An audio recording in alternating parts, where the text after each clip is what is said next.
Go ahead. Good afternoon and welcome to our webinar. So before we actually begin today's presentation, I just have a few housekeeping notes to share with you. You will be on mute for the webinar. Don't worry, we know you're there. The webinar will be about 1 hour long. You will have the opportunity to ask questions at the end of the program. You can ask your questions at any time during the program. There's a question box that's found on the control panel for this webinar. So you can type in your questions anytime. We will get to as many of your questions as we can before we conclude. We will try to get them all. Today's webinar will be available on the AAIDA website and the YouTube channel within the next few days. So take a few minutes after our webinar today, if you can please fill out our 5-question survey about this webinar. That would help us so much, and that will help us for future webinar topics as well. So we're going to pause just for a second while we begin the recording. So hold on, we're going to begin shortly.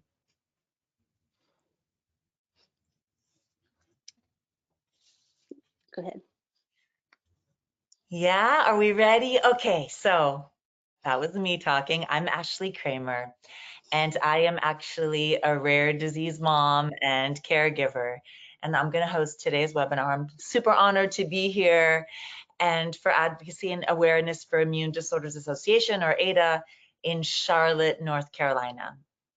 As you can see, as you know, I think many of you, AAIDA's mission is to provide support and advocate for the greater than 25 million Americans living with immune disorders. AAIDA works to promote research and create better awareness of immune disorders. I'm so honored to be here. This is AAIDA's second webinar of 2024, woohoo! And today I am joined by a beautiful panel of rare disease patients that include Lauren Dunlap. I cannot wait to introduce her. Rob Long. We've had a pleasure to have him on our podcast. And Michael Cramer, who is actually my son. I do have short bios from all three, so I want to share these. I'm going to read them. I hope I don't sound too stiff, but I want you to get some info about them. So first is Rob. Let me introduce you to Rob Long. He has been the executive director of Uplifting Athletes. It's a nonprofit dedicated to all 10,000 discovered rare diseases since 2018. That's pretty amazing. He has a steadfast commitment and connection to the rare disease community. He is a rare brain cancer survivor, and his passion and his drive to advance the mission of uplifting athletes is inspirational. That is the truth. That's not just his bio. As a former Star College football student athlete, Rob is a former All-American punter at Syracuse University. Rob played football all 4 years for the Orange, and he was voted the team captain by his fellow teammates his final 2 seasons. Rob received his bachelor's degree from Syracuse, SU, and he went on to pursue a master's in new media management from the SU Newhouse School of Public Communications. He's amazing. That's all I'm going to say. Okay. Next, really quickly, Michael Cramer. We have the same last name. That is my kid. He is a 22-year-old cancer survivor, bone marrow transplant recipient, social media influencer, and motivational hero. Not just to me, but to many. Before his diagnosis, Michael was a surfer, a skater. He was on the Olympic development team for windsurfing. He traveled the world competing. He was the funny one on the team. I can attest to that. He was full of adventure, but on July 14th of 2020, Michael was diagnosed with a rare and aggressive cancer, hepatosplenic T cell lymphoma. Less than 200 documented cases ever. The average survival rate is 8 months, and miraculously, 3.5 years later, he's still here. He is still in treatment for many life-threatening complications from his cancer and bone marrow transplant, but he's in remission. He is facing graft versus host disease, which is the second rare disease, and we will get to that later. He also leads a support group for cancer survivors. And now I'm going to get to this person who put all of this together, and she is amazing, and I'm really excited to introduce her. Lauren Dunlap, she is the executive director and co-founder for AAIDA in Charlotte, and she is also a rare disease patient herself. She has over 13 years experience in advocating for and educating patients living with immune disorders and overlapping conditions. In addition, she's been a go-to resource for healthcare providers for many years by offering valuable insights and education regarding barriers to patient care, treatments, and outcomes. To expand her advocacy efforts, Lauren became a board-certified, prior authorization certified panelist with the Accreditation Council of Medical Affairs in 2020. Wow, Lauren. She felt that this was vital to help patients better understand and navigate the prior authorization process. We could use you, Lauren. Thank you. I'm glad we can all use you. Thank you guys for joining us. Thank you, Michael. Thank you, Rob. Thank you, Lauren. So we want to get right to it. Some of you saw some of the points we want to get to. I'm so excited because we're going to get perspectives from 3 individuals with rare conditions. They have 3 different stages in their lives. Well, they're all young, younger than me, I will say that, including anaplastic, I'm going to say this as well as I can, astrocytoma, grade 3 cancer, hepatosplenic T cell lymphoma, Michael, with chronic graft versus host disease, and primary immunodeficiency. Okay, what I love is that you 3 are 3 amazing individuals. I know you all. You have 3 different rare conditions. You know, Rob, we're going to get to you. You're all 3 young, but you're still really at different stages in your life. I'm going to go ahead. Michael, I know you're 22. Rob, I think you're 34? 35. Ah, he had a birthday. I missed it. Okay. And Lauren, 40? Yes. 40 is such a good age, girl. I love that age. And you are our one female today. So, well, because I'm not a rare disease. I'm a caregiver. I really would love it if you guys can take quickly, not too long. We don't want to, get too long because there's a lot to get into. But if you can introduce yourselves and just like tell me quickly a little tiny summary of your diagnosis and what age and stage of life. Can we start with Rob? Yeah. And just right quick, our audience can see everybody. Can you see everybody on your end too? Okay. Yeah, if you want, you don't have to share your screen anymore. If you want, we can just do a little fireside chat with just our images. It's up to you. Okay, so you still see the screen? Okay. I thought it hit stop. Ah, beautiful. Okay. Now you can see. Got it. Gorgeous.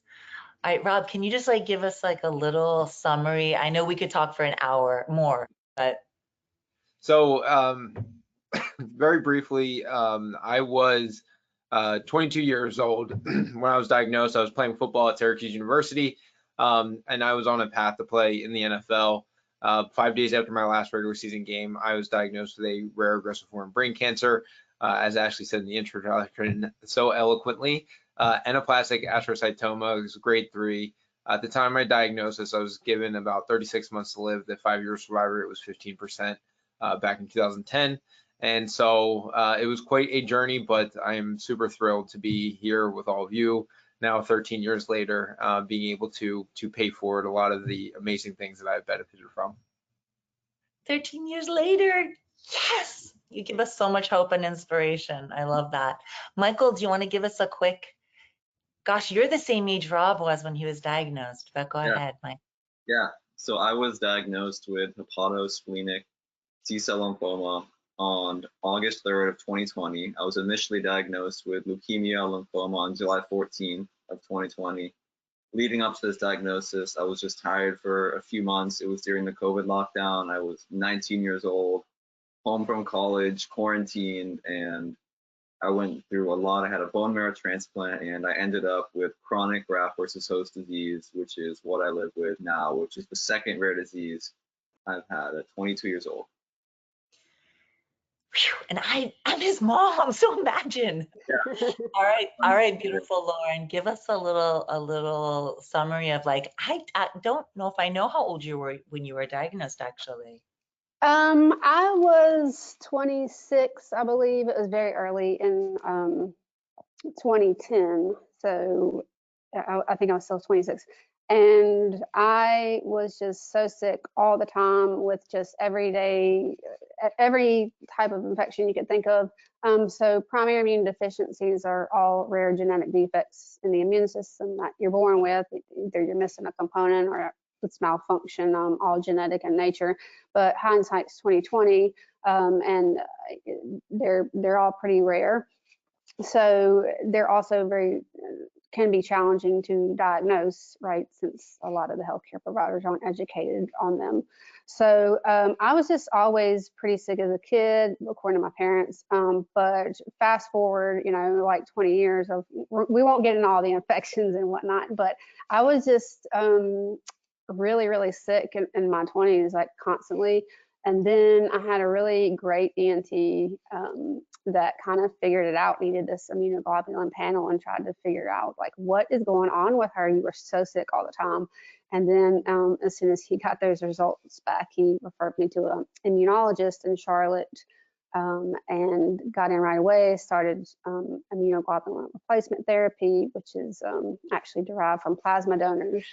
And I get that every 3 weeks, and it's the only thing that keeps me alive. So I feel pretty lucky that I'm one of the very few rare disease patients that has a treatment available to them, because out of that 10,000 number, only a fraction actually has a treatment available. So anyway, so fast forward several years, in 2017, I co-founded AAIDA and just really wanted to help other patients navigate the complexities of the healthcare system, as well as rare conditions, and not just a disease-specific organization, but encompasses that as a whole, because there's a lot of overlap with the within the immune space as well as other specialties. So that's not really the short version, but I was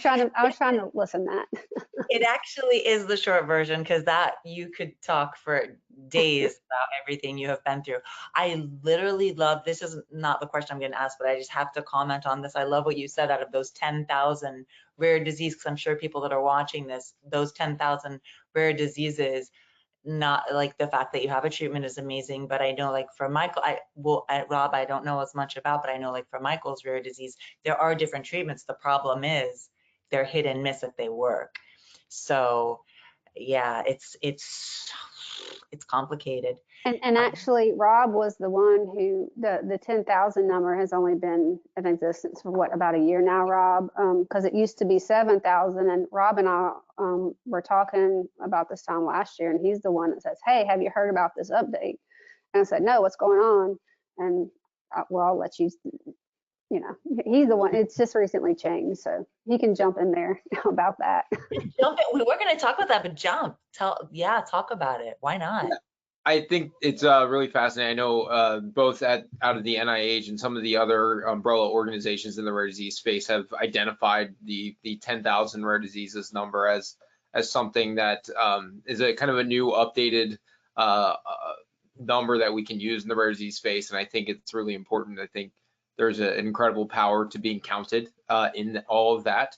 And so for us as an organization at Uplifting Athletes, we use that 10,000 number, knowing that that is the most recent and up-to-date information that we have. Obviously, we all know in the rare disease space, it's ever changing and evolving, but we are being able to use that and share that with our audience and make aware not only that there's 10,000 different rare diseases, but there's 30 million people in the United States living with a rare disease. And so it's super important for us to make sure we know about how big this community is collectively. Yeah, it's rare, but collectively, that's the thing. It's crazy. I just love, and I have to also comment on this, that the three of you are all have all taken your rare disease and everything you've been through, and as you said, paying it forward. You know, Rob, you said that, Lauren, that's what you're doing. Michael, I know that's what you're doing as well. That to me is incredible. But I want to go back. I want to take like a quick step back, because you all kind of explained to us, the audience, your diagnosis, you know, your ages and all that. But can you tell me, is it hard? Like, how is it hard to explain? Because I was like, tell me the short version, but is it hard to explain this like to friends and family? And was it hard for you? Because you've also now, Michael, it's been 3.5 years. Rob, it's been 14 years. Is that what you said? Yeah, 13 years. 13 years. And Lauren, it's been about 14 years, I think, as well. Mhm. So you've been explaining this for a long time. Does it change like also your friend group? Can't change your family, but because it's challenging to explain what you, not just your diagnosis, not just the word that you have that's like so hard to pronounce, your treatments, but like everything you go through. I don't know, Rob, do you want to start, since we've kind of been going in that order? Sure. So I think one of the things that was super challenging for me at the time of my diagnosis, I was heading into, I guess, finishing my fall semester at college, and I went home to be treated. I was flown home from Syracuse. I was treated in Philadelphia, and this is oddly dating myself here. This is before iPhones were a thing. So there wasn't You cannot even date yourself. You are so young. Be quiet. yeah. Like I had this crazy MRI that showed this big tumor in my brain, and like I had no way of sharing this with like any of my friends. They knew I was sick, but they didn't know what the diagnosis was or understand it. And just the timing of when things happened, it was incredibly difficult. And I think some of my friends came home from college that fall for their winter break, and they saw me, and I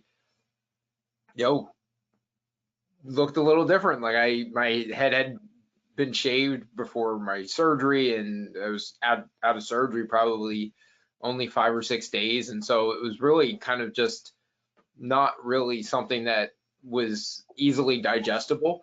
But I will caveat all of that by saying that when I did see my friends, the best thing about seeing them was that they just treated me like they've always treated me.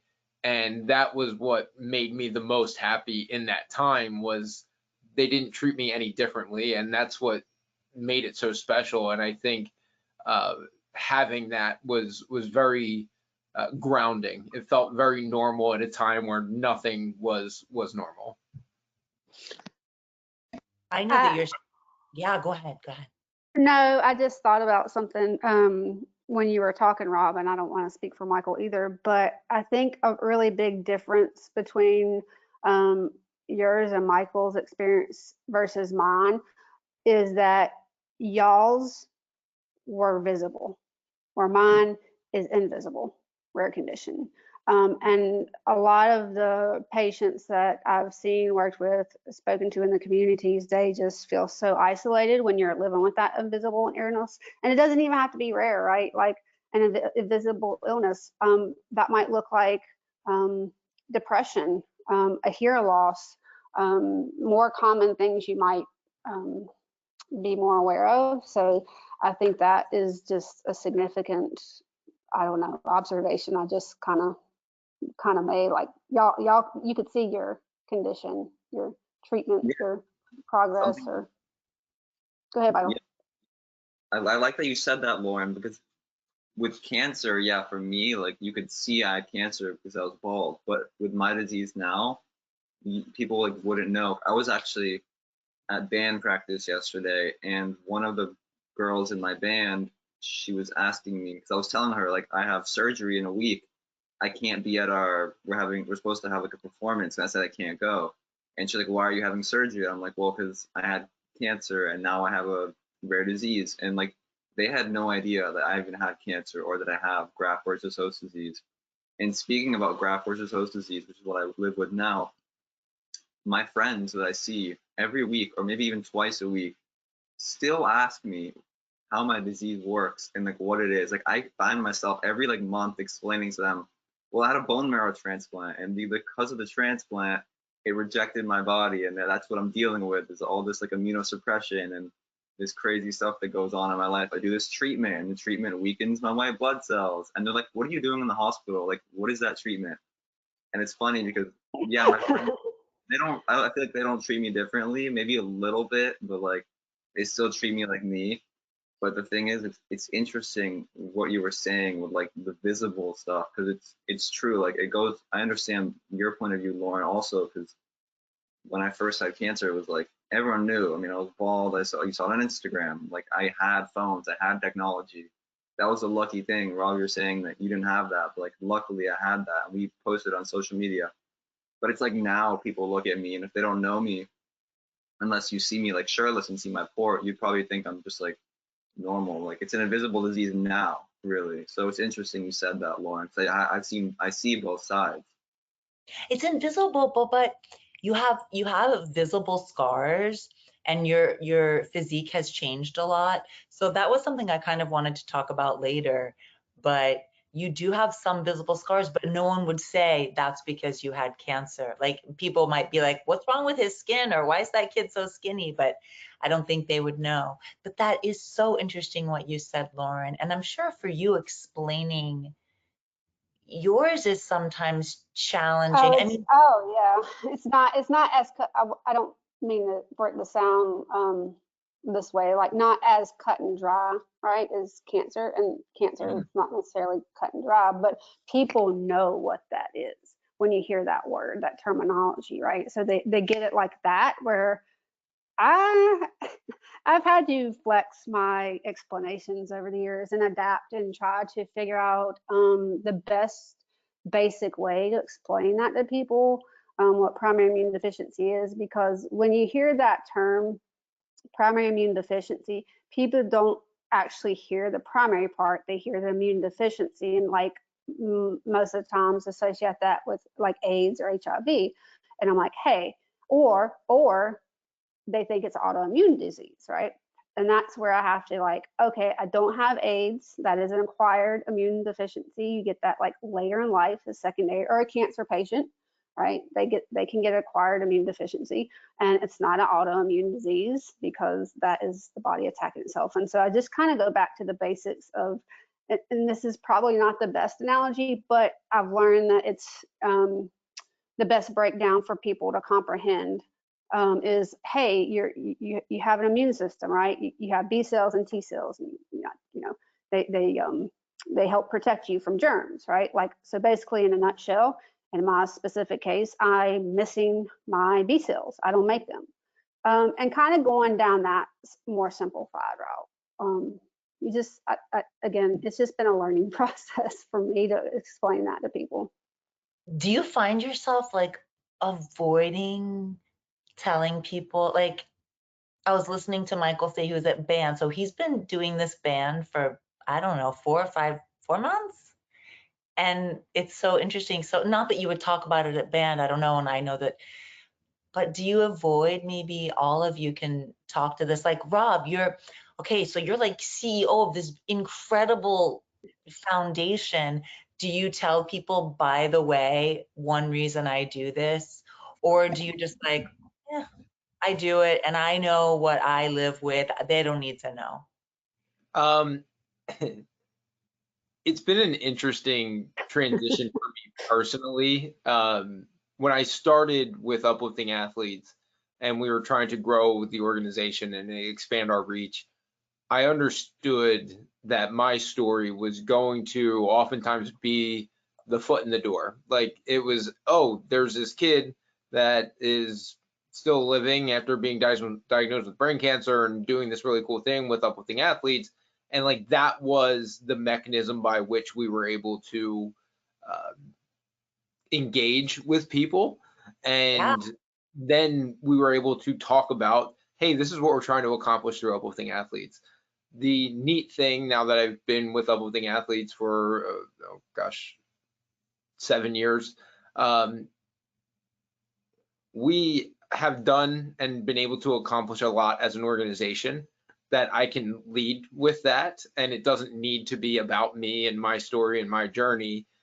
We get to talk about how we've funded $1 million in research grants through the Young Investigator Draft, that we're providing opportunities for families across the country impacted by rare diseases to go to sporting events, and like we're able to do all of these things and invest in the next generation of rare disease researchers. And then I can, if I want to, at the end of that, say, this is all really important to me because I've pretty much lived every part of what we do as an organization. And I think it's nice to be able to have that option. Whereas I don't feel like I really had that option. And I signed up for that. I acknowledged that early on. It didn't always make it any easier, knowing that you have to go into the meeting like, hey, like the only way that they're really going to listen to why you're doing this is if you start with your story. And so it's been a balance of getting that. And it's honestly, it's taken 6 years, 5.5, 6, 7 years to get to that point. And so it's been a little bit of a journey to navigate that. I don't know what you guys hear, but I hear that, and I've heard this from cancer survivors, because we're very tight in the cancer community, is like, you don't necessarily want to be always identified. Like, it is part of you. It's who you are. It has made you like the career that you have now, that you help so many people, but you don't necessarily want to be identified only by that. And I kind of feel you on that. Like, it's not your only, you have a million assets. It is so amazing, but it's not your only thing. It's a big reason why I'm a proponent of kind of using that person first language. Like, I was a person that was impacted by a rare cancer. It is a part of who I am. I have an entire existence outside of my cancer diagnosis, and even like an identity outside of the work that I do with Uplifting Athletes, and my, as a husband, as the things I like to do for hobbies, and cooking and woodworking, and like there's elements to all of us that it makes us who we are, makes us human. And I think that's really important, especially when we talk about being able to develop therapies and the work that we do advocating. We're advocating for other people, and they happen to be people that are impacted by rare diseases. And I think that's a really important thing, that when we talk to legislators, we're not just doing this because it's for people who need it, or it's somebody that's had a rough draw. They're people. They deserve to have the same rights as everybody else does, and unfortunately we have to sometimes fight a little harder for those same or similar rights. And but I think it's one of the things that especially with the work we do at Uplifting Athletes, it's so important for me that where we stand as an organization. I know it's different for disease specific organizations. Where we stand as an organization, we have been able to take a position of, hey, we work with people who are impacted by rare diseases. It's not about the patients. That's not really our place, because I personally struggle with that. They're like, are you a cancer patient? And it's like, no, that's not who I am. That's what's just your definition? part of my journey. Like I still have to go to a doctor every 4 months and get an MRI, and like I still live with the possibility of it coming back. Those are all things that I deal with, but I've come a long way since I was doing chemotherapy every day for 14 months. I've lived that aspect of my life, and I want to move beyond that and be a more complete person.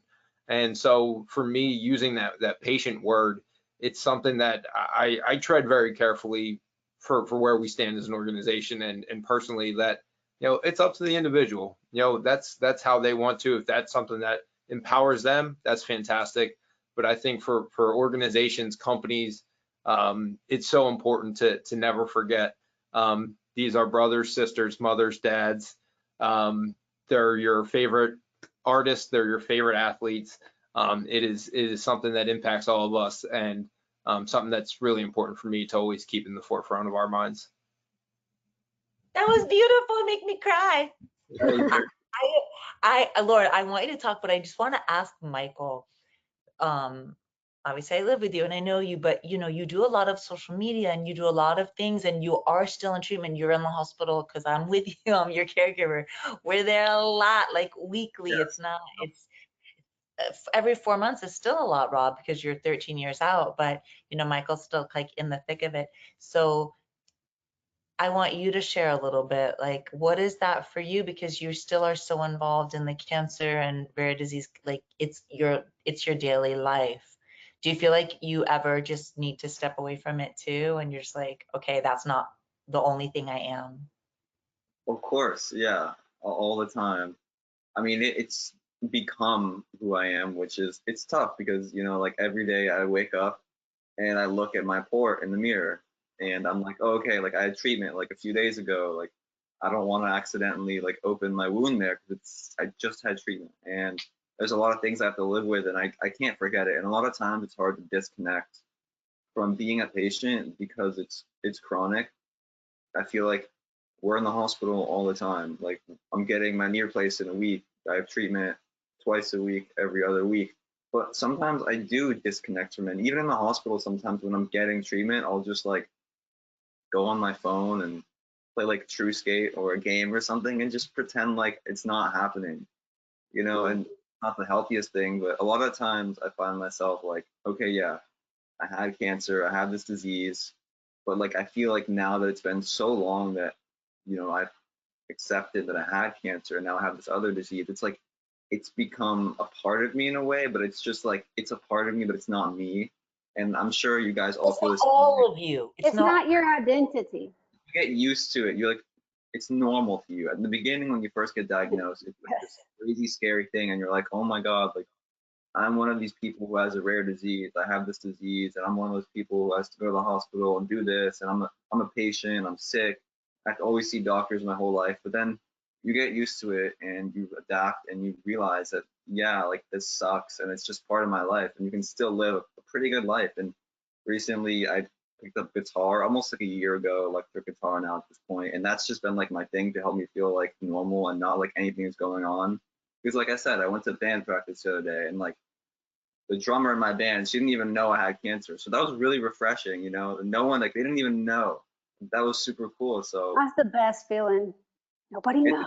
and someone like nothing to do with your disease, and it's they have no idea, and they're just knowing you, not what you've been through. It's really a good feeling. But it is part of you. It is like all three Oh, it of is, you. of course, It is yeah. It's why we're all part. here talking and advocating for the community is because we've Yeah. been. Like But none it's of you are in denial. Like I yeah, love that none of you are in denial, obviously, because it's look what denied. you all do. You Past know, that Laura, stage. Yeah. you can that you started this foundation, girl. So, you know, you can definitely speak to that. It's part of you. It doesn't define you, Yeah, maybe. that's exactly what I tell people. You know, it's not my, you know, it's part of my journey. It's not who I am and where I want to do what I want to do or where I want to go. So um, I can't beat Rob's speech from a few minutes ago with the organization, but it's kind of You just funny. drop the mic on Rob. Yeah, it's kind of funny because both of our organizations are not disease specific, and both are 7 years old as well, and both of us are rare disease patients. We have a lot of parallels, and this is also why Rob and I have developed a great friendship over the last year and a half. And we have our monthly calls because, as we like to joke, not only do we talk about each other's organizations, the same worries, concerns, etc., but living with a rare condition and having that connection to somebody that who gets it without even having to talk. Like there have been times I know Rob has seen me on Zoom or vice versa, and we don't even have to say anything. We just have this bond, and I felt that with Michael too when I met y'all last summer. It was just like this instant bond of understanding. And that is so powerful to break down the isolation around having a rare condition, especially if it's invisible. Um, but circling back to it's, you know, it's just a part of your journey. It's not, my disease doesn't get to define me. But one thing I will say, and I know Michael's kind of getting a taste of this too, is with me, I get infusions every 3 weeks for the rest of my life, and they take about 4.5 to 5 hours, right? Hooked up to an IV. So it's always an awkward conversation around the employment factor, right? I've had like some different jobs, this, that, and the other, and no infusion has ever been predictable in 14 years I've been getting them. Just all very, they're just not. It just depends on how I'm doing that day, how long the infusion is going to take. It's just so many pieces. There's no way to predict it. So there is that awkward conversation of when I should talk to my supervisor about this. Should I tell my coworkers? Should I not? And also just giving them a heads up. Hey, I've got to be out every 3 weeks. I've got to work remotely or whatever that looks like, right? So that's kind of weird.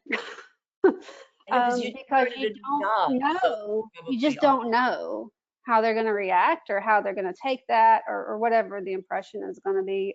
So that's been also a learning experience, I guess, in itself. I don't know if Rob has had that, awkward conversation. Probably not, since I don't know if you've ever had to deal with that as much as I have necessarily.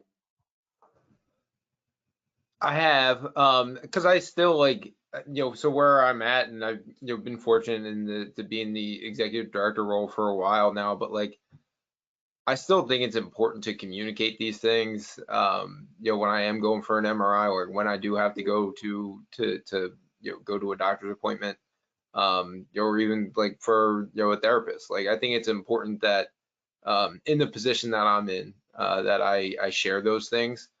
So that the other people on the team feel comfortable, not that they have to share it, but they feel comfortable in that I'm not being evasive in some way. And I, made a decision a long time ago that, I was gonna talk about and share my story, and it's had its positive, it's certainly had its negatives, but at the end of the day, it's been a net positive for me, bar none, just because I think that the authenticity of those conversations, it allows people to understand that I myself am also very much human, and I have challenges just like everybody else does, and we all don't have the same challenges. Some people have difficult challenges that they face every day that I couldn't even fathom. And I think it's just important for me to be my true authentic self. That's how I feel most comfortable. And so while it might be a little bit odd at times, I just hey, I have to go to a therapy appointment today, so I'm not going to be available from 4 to 5 o'clock, whatever that might be, or I have to go get an MRI. And I think that's part of the role that I've assumed with the organization. So it's been more of I have to communicate to the team and not necessarily ask for permission, but I want them to know that if they need to do the same, that's part of the culture and what we want to establish. Yeah. I love that authenticity that you said, being authentic about it. And that is also, I have to say, wasn't really where I wanted to go, but I do have to say that I think for young men in particular, what we've noticed is that they don't always want to share that vulnerability. And I love that about Michael. I love that about you. Lauren, we know that you are also that way. And I'm not trying to be sexy. Because I'm a very private person. That's actually something that's been in recent years that I've had to learn how to do better. Is I've been told even recently by one of my closest friends, she's like, you should share more, because I just don't. I'm like, I don't, because again, going back to Michael's comment about, you just get so used to either being in pain, going to treatments, being sick, going to specialists, whatever it is. It just becomes part of your routine. You're like, oh, got sick again. Here we go, another day. And so I don't think to me, I always viewed it as it's not going to change it. I'm still going to be sick, right? But you know, the way my friend explained it, she's like, yeah, but it could be beneficial to you and your, you know, your being, your mental health, not just being able to open up and share that, I guess, experience more. So it's been a work in progress. I will say I'm pretty. It's not just something I chitty chat about. Well, But you had said something before, and I kind of want Michael to chime in here because you had said something about like not feeling that you're so alone and isolated. And I feel like from Michael, I know this because I know him obviously, but I feel like you've had a really good balance of your core friend group from before, that, as Rob said, they do treat you still like Michael, but you've also made new friends. And I think that's been important to your mental health. I want you, I don't want to put words in your mouth, but I don't know, want to touch on that? Yeah, I lead it's a cancer survivors support group, and I think one thing, like we were talking about Lauren being open and vulnerable, I feel like it's harder to be open and vulnerable with my friends who have not gone through cancer or a disease, because I'll tell them like the lows, the feeling of actual like legit like depression and all that stuff, and then that anxiety, that crippling anxiety, and I feel like they don't understand it as much, and they'll be like, oh my god, like you really were that sad or that anxious, that's like crazy. But when you tell it to someone who's had a rare disease, who's had cancer, they really understand because they have been there, and there's no walls up, there's no boundaries, we're all just people talking to each other because we've been through a disease. So in my support group and with talking with people like you, like Lauren and Rob, it's things that we understand. We understand like those emotional roller coasters that we've been on. That fear of death that's constantly there is something that a lot of people don't live with. But when you have a disease, it's kind of like you've already been there. You've been to the point where like you could die any day, you know, when you get diagnosed with cancer. And you tell your friends stuff like that, and they're just like, oh, but you're strong, you're fine, you're not gonna die, you're a beast. Like I have my friends tell me stuff like, you're a beast, man, like nothing can kill you. But it's real, our mortality. And my friends are awesome. My friends are awesome. And I do talk to them, but it's great to have friends that, you know, understand and have been through something similar. I don't think people, I mean, this is just human nature and observation. People really don't truly necessarily understand it unless you've lived through it. So Right. hopefully Ashley is the only one on this call that has probably not, I don't want to speak for you, but you cannot explain to somebody, and I know Rob and Michael have lived through this as I have, when you can't eat. It's your favorite meal in front of your favorite, whatever it is, right? And it's just so repulsive. And you want, you know, you have to eat and you can't because of maybe it's the illness, maybe it's the side effects of the treatment. And that's just one example of you can't That was a explain good what that example. That was feeling a to great somebody. example.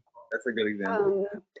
And you know, my aunt, she passed last summer of pancreatic cancer, and my cousin Ross, he just thought it was like this choice that she wasn't getting nourishment, you know. And I just finally pulled him aside and said, because he's more like, you know, my brother, we're really close, and I said, you know, this isn't a choice, and you can't be upset with her because she can't, you know. She doesn't have an appetite. And I'm telling you this because I've lived it so many times. And, you know, because he was in a lot of pain watching his mom, you know, and just not being able to help her. And I was like, that is not something that you will ever understand unless you've lived it. So I think that's probably, you know, with your friends, Michael, maybe having that perspective of they can have a lot of sympathy and empathy, but hopefully they don't have to walk the path that, you know, you have to. Yeah. That was such a good example. I mean, I know, you know, my husband also passed away from cancer, and I just, yeah, I remember seeing that with him, and I've seen it with Michael so much. That was and food is something we can all relate to. So you know what? You just gave us the most relatable. That was a beautiful example. And you're right. You're right. Like as much as I love Michael and I've been by his side for 3.5 years without a break, like I've not been in his body. And you're right, the three of you have a bond that I can't understand exactly. I can empathize. I can do my best, but I'm not in your shoes. That, you know what, I was going to ask you about something else, but I actually think that this is a great segue into mental health, because Rob, you mentioned it. Michael, you mentioned it. Lauren, you touched on it. But Rob, okay, you mentioned a therapist. Is that a therapist that you see for you? Like, Yeah, so one of the things that wish I wish I had maybe known a little earlier. I have a tough time like wanting things to have been different, because I'm very happy with where I am now, and all of those obstacles in the journey along the way has allowed me to be the person I am today. So I'm not really big on regrets or wishing things had gone differently. But for other people, I would hope that when you have a rare diagnosis, or a rare cancer, or just a cancer diagnosis in general, I think it's a very traumatizing thing, and it's not something that you think of as being traumatizing in that moment. You're just kind of, as Michael said, you're mortified, you're scared. And the biggest challenge for me was going through this. I had a very poor prognosis, and the MRI didn't inspire a ton of confidence with a huge tumor in your brain. And you go through this process, and I went through brain surgery, and brain surgery went really well. I went through my first round of chemo and my first round of radiation. All went well as those things can go. They're terrible to deal with, but I go through it, and then I come out months later, and they're like, hey, like, great news. You're probably not going to die just yet. Like, things aren't, you have a clean MRI. Like, that's great news. And it's like, okay. And I remember when, like, I saw my first clean MRI, the doctor was super excited. My parents were very happy, and like, understandable. But it didn't have that same kind of like satisfaction to me. It was like, wait, all of a sudden things are just okay. And they weren't necessarily, but they were also. Like, I was at a great little milestone, a great checkpoint for myself. And so in the doctor's mind, and their job and their view is like, I'm gonna help this kid get through cancer diagnosis. And I went through all of this stuff, and I finished my treatment, and a year out, 2 years out, 3 years out, and that whole time I'm just waiting for the other shoe to drop. Like, and I'm like, it's that's what happens, right? And always waiting for the other show. yeah, It's and depressing to think like that, but it's so true. it is. I think but we like, all four think like that. That we have in common. and now here I am 13 years later, and like, it's like, well, and then what you find out is that you just went through an incredibly traumatic experience. And I was diagnosed with post-traumatic stress disorder 8 years later. And so it was undiagnosed for so long, and it just kind of ate away at me. I just kind of felt like I was a shell of myself. There was so much from that time period that I don't recognize who I was or what I was doing. And I don't think I was making decisions or choices that were like incredibly well thought out. And it was kind of that understanding and getting that diagnosis that was the day that I felt the most relief. Honestly, it was like when they were like, "Oh, you have post-traumatic stress disorder," and I was like, "What?" Like, okay. And they're like, "It's okay. Like, you went through something really traumatic. Like, you're gonna be all right. Like, you're fine. We're gonna work through this." And that in itself is its own multi-year process. But I'm a different person now than I was 5 years ago when I found all of this out. And it's because I had a condition that was, and Lauren, going back to like the invisible illness thing, like, I felt awful inside, and I was sad and depressed and anxious, and didn't feel like I belonged in my own body. Yeah, shell. shell of a Yeah. person. But yet physically they'd be like, hey, you look great. Like you're looking fantastic. Like your hair grew back, all this stuff. And I'm like, I feel like I want to throw up. Like I was like, I feel terrible. And so My favorite comment, Rob. Oh, you look great. Thanks. You might be dying, but you look yeah, great. I want to throw up. Yeah. I And so literally that I have that written down. How's that feel? Because people are always like, because you guys are all gorgeous. Like He's you like, you look look great. great. You feel like, yeah. And so I think for me that understanding of being able to work through that and being able to like find some peace in that, because for 8 years my body was in fight or flight mode, and so I thought everything that came my way I was going to kill me. And there's nuance to all of this, but that is the body's physical reaction to all of this. And yet you might be in the most comfortable, safe setting, and yet your body does not see it that way. And there's all these different things that can be unique to each of us that are those triggers. And so that post-traumatic stress disorder diagnosis was life-changing for me, and being able to get treatment and to work with a therapist who specialized in like finding the right therapist. The first therapist I went to, bless her soul, I sat down and she just looked like, she was like, oh my God, I don't even know how to deal with this. Like, and I was like, all right.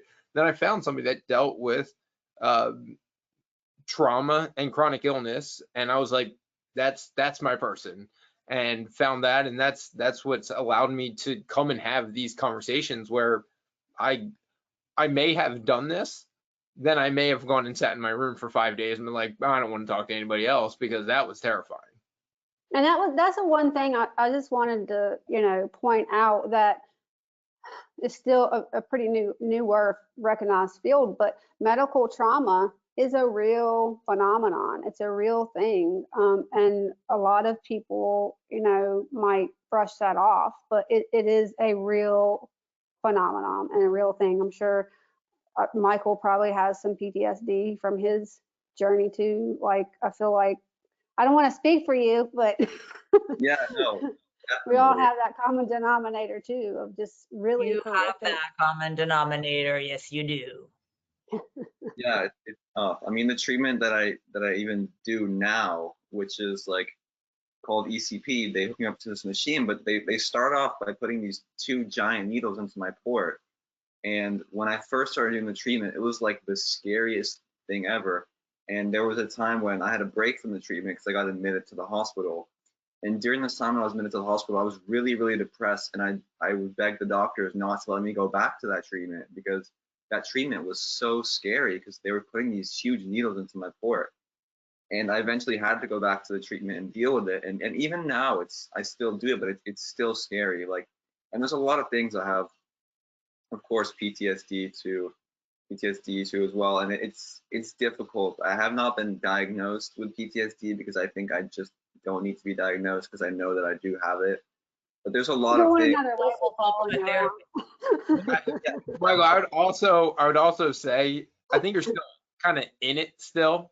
And it's Exactly. one of those things, like the post-traumatic stress disorder is like, I think you're dealing with a lot of trauma and stress. That post-traumatic stress is one of those things that it's almost when the calm hits, the calm, so to speak, and like you're not going to the hospital every single day. It's like you sit there and you still feel like you're in that. So I think you're probably dealing with a lot of trauma, and like it's one of those things that I would encourage you, and I think you're have the wherewithal to do this. Just make sure you're staying on top of that and taking care of yourself. It doesn't become something that Yeah. Festers. for time. Yeah. Because the festering of the PTSD it's not helpful. You'll, like Rob gave the example a minute ago about just going into your room for days on end and you just can't function like that. That happened to me before I was diagnosed with it. And I was just like, who is this? I don't even recognize myself in the mirror. Not Lauren, being able to leave the room. do you talk to because Michael talks to a therapist as well. Do you talk to a therapist? Oh yeah, for sure. I tell everybody they should see a therapist. Therapists see therapists. It's healthy. It's good to. I mean, it's good for everybody. So I highly recommend that to other people all the time. Even I if you agree. don't think you need one, you probably do just because life happens. Yeah. That's great. I remember we were at, just because we're chatting, I'm just going to say this really quickly. We were at CancerCon, and it was the first time that Michael and I, we were together at like a kind of a cancer convention. Woohoo! It sounds like a party, but it is a really fun event because it's for AYA, so young people. And we were in a session together, and everyone that was up on the panel speaking, they were talking about their dark days and depression, and some of them that were like suicidal. And I mean, it definitely made us feel like, okay, this is normal that we've had a lot of despair. Like not to normalize despair, but everything that you guys have been through, of course We you have. play it down. We play it down. I know, but it was like, I don't want to say it was good to hear it, but it was, because they were so open and vulnerable. It was like, okay, because, Michael, yeah, he's been through so much, and you've had moments that you've wanted to stop treatment, and it's so hard, so hard. I don't know if we said an hour, so I kind of do want to get to intimacy and relationships, and I love this topic of mental health, but I kind of do want to get to that because we're running out of time. But how has it been? Because you are at 3 different stages, and Rob, you got married. I'm gonna just tell everyone because I know, but you're at different stages. So how has that been for you with a rare disease? I don't know. Do you want to just touch on that and having a family? And like, Rob, do you think about family planning, and do you want to have kids? And I don't know. Do you want to touch on that and when you felt comfortable?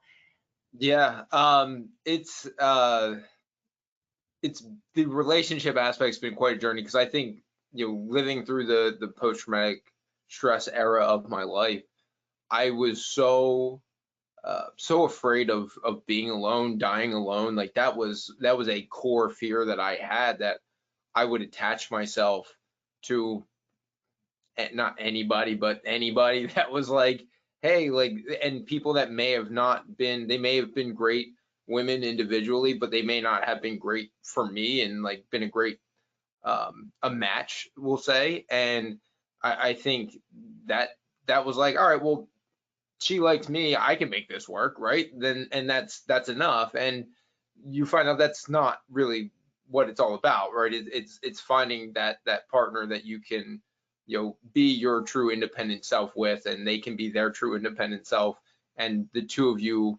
have that mutual love, not only the feeling of love, but the hope for the best for that person. And I think that is something that it took me, time to start, to start therapy, to start figuring out that, hey, there's an underlying issue that I need to figure out within myself before I'm ready to make an assessment on who somebody could be for me as a partner. And I remember that I was kind of starting therapy and trying to figure out when I met my wife, and she was so instrumental in just allowing me the time to go through the process. There was no rush. There was no like, hey, clock's ticking, like we got to go. It was, hey, I want you to be the healthiest version of yourself that you can be, and when you're ready to be together, we can be together. And that's what I needed. That I needed somebody that was going to be patient with me and allow me to learn and explore what I was trying to figure out. What was happening to me and what had happened to me, and processing nearly dying at 22 years old, and then still struggling with the MRIs and everything else that I was going through, and being able to find that person. And then I feel incredibly lucky. I absolutely love my wife. She's the best person in the world, and I get so much joy being with her. But for us, like, talking about family planning, like wanting to have a family, one of my other biggest fears was my maternal grandfather passed away when he was 36 years old. My mom was 7, and and she didn't really grow up most of her life with a dad. And my one of my big fears that I had to overcome was that I want to be there for my kids. If I'm lucky enough to have kids, I want to be there. And it was it took me time, and only within like the last year where I was like, I think I'm going to be okay enough to accept the fact that I can't control that. I could have kids and I can be there and I could grow old or I could not. And that's something that I have to stop holding on to as kind of a metric by which was a measurement for me to be okay to have kids. And so that was a big thing for me. It was like, hey, you have to accept that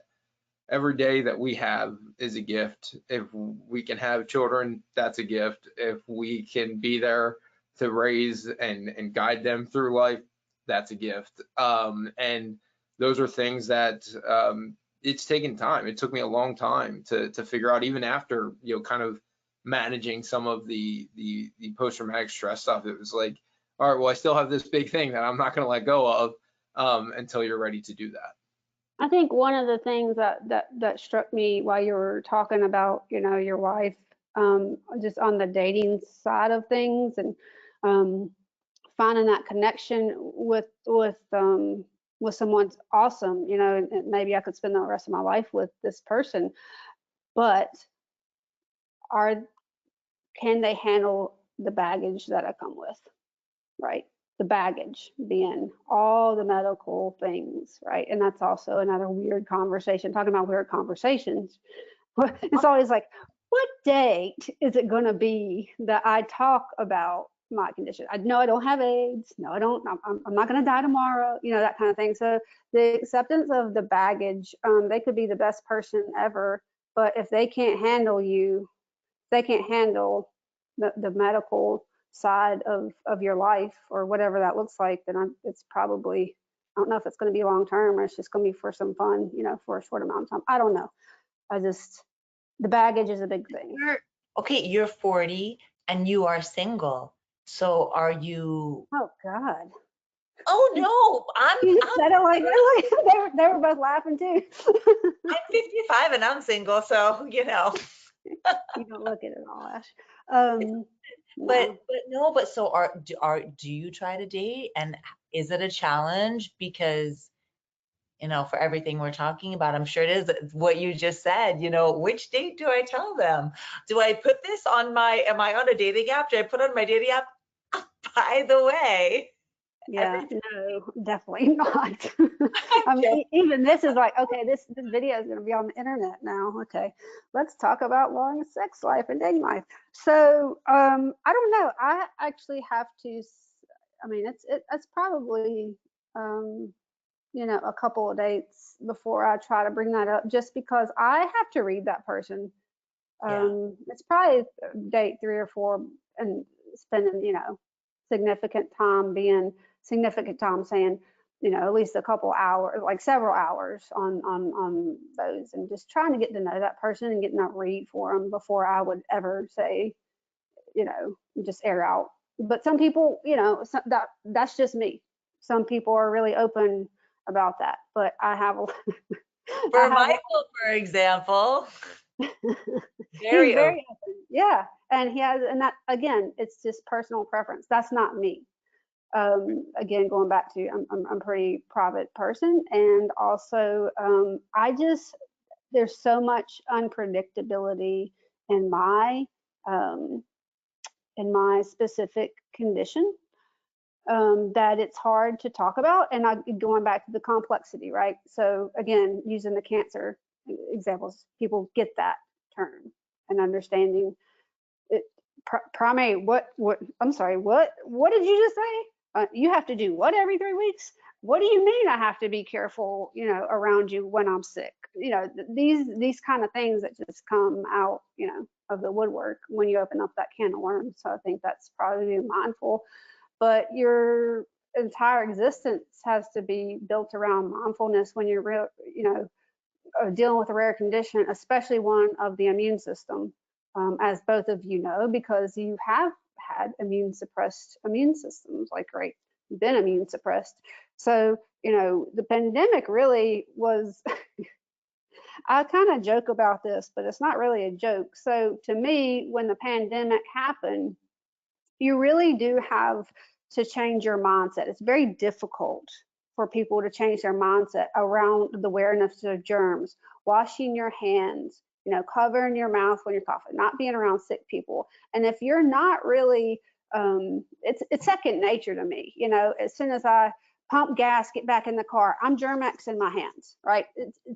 I don't miss a beat. So to me, when the pandemic happened, it was like, nothing changed in my world where everybody else was losing their minds. Nothing changed in my world other than wearing a mask. That was kind of annoying, but sometimes I did wear a mask before that. So you really, there's a lot of reprogramming, I think, that people don't necessarily think about when they're out there in the dating world, as well as how it's going to impact the other person. So for example, one of my ex-boyfriends used to teach, right? So when he would come home, I told him, do not touch me, go wash your hands, because I can get Take a so shower, sick. change your Yeah, clothes. so take a that was a big thing. Like that became, it was kind of a joke, but it was actually pretty serious, right? Because he was around sick, nasty kids all day. So that had a potential to severely impact me. So it's really becoming more aware, right, of the other person, and if they're willing to do that. That was probably a really long explanation, but That was really long, but very good. Michael is the opposite. Michael, share a little bit just from your perspective. You're not in the family planning mode yet, Mr. 22-year-old, but No, not at all. But I mean, I've been really lucky. I have a girlfriend. We've been dating for like a year and a few months now. Extremely, extremely good thing about her is like I never felt like my disease was like a part of the relationship, and I still don't feel like that.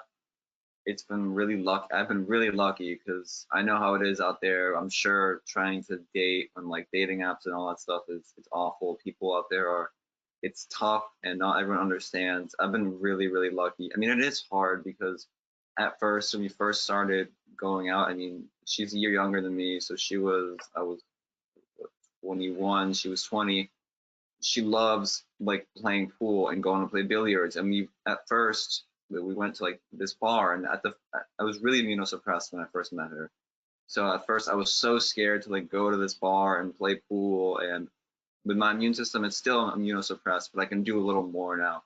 But at first I really thought that the relationship was not going to work because of my limitations, because I can't go in the sun. We live in Miami. I can't do a lot of things that she can do. So ultimately I got really lucky and found someone who did not care about any of that and was willing to, you know, work with me on everything and do fun things together that we could do.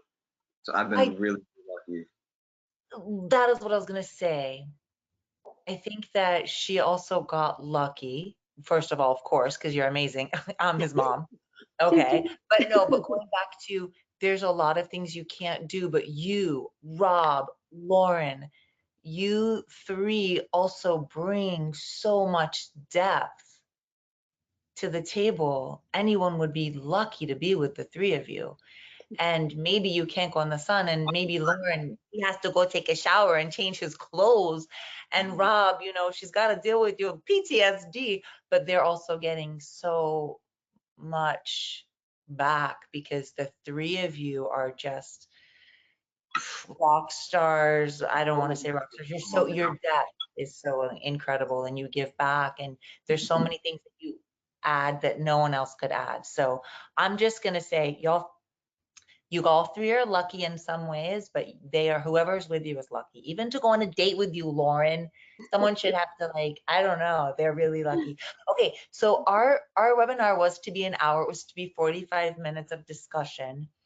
Would we like to, should we, it's been an hour. Can I do one really quick question for the three of you? Like just like a quick word answer that I thought yeah, would be and fun. whatever we don't get to question wise with the audience members, and you know, we can follow up with them and get their questions answered, whoever we don't get to. because I have like a rapid fire one. Okay. You're not allowed to talk forever, Lauren, and I'm going to start with you because you're the mature, you're the wise one. Okay, I want you to tell me the best advice you've ever gotten and the worst advice you've ever gotten.